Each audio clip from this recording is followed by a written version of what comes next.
चंद्रपूर आणि गडचिरोली या दोन लोकसभा मतदारसंघाच्या नामनिर्देशन पत्र आज तुमच्या नेतृत्वात दाखल झालेलं आहे।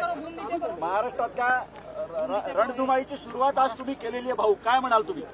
मला अतिशय आनंद आहे की महाराष्ट्रातल्या निवडणुकीची सुरुवात चंद्रपूर आणि गडचिरोली सारख्या आमच्या दोन जिल्ह्यातनं होते आहे।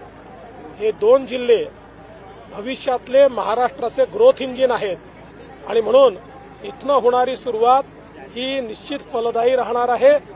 दोन्ही जागी चंद्रपूरला सुधीरभाऊ मुनगंटीवार आणि गडचिरोलीला अशोकराव नेते हे प्रचंड मताने निवडून येणार आहेत।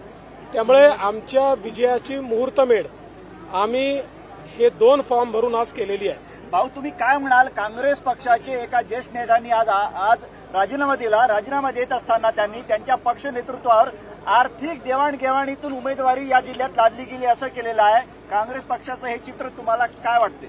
मला असं वाटतं की ते सत्यच बोलले आहेत, ते स्पष्टपणे बोलले। काँग्रेसमधले अनेक नेते बोलत नाही आहेत, आमच्याशी खासगीमध्ये सांगतात की काय करायचं भाऊ, आमच्याकडे चांगल्या उमेदवाराला तिकीटच मिळत नाही, आमची तिकीटं कुठे विकली जातात आम्हाला माहिती नाही, असं त्यांचे लोक आम्हाला सांगतात। मी काही त्याच्यावर बोलणार नाही। पण आज तुम्ही म्हणता ते खरं आहे, नामदेव उसेंडींनी त्या ठिकाणी पक्ष नेतृत्वाने तिकीट विकल्याचा आरोप करून या ठिकाणी राजीनामा दिलेला आहे। यातनं काँग्रेसमध्ये नेमकं काय चाललंय आपल्याला लक्षात येतं। महायुतीच्या सगळ्या उमेदवारांची घोषणा कधीपर्यंत होऊ शकते? हे लवकरच होईल। आमचं आता जवळपास काम झालेलं आहे।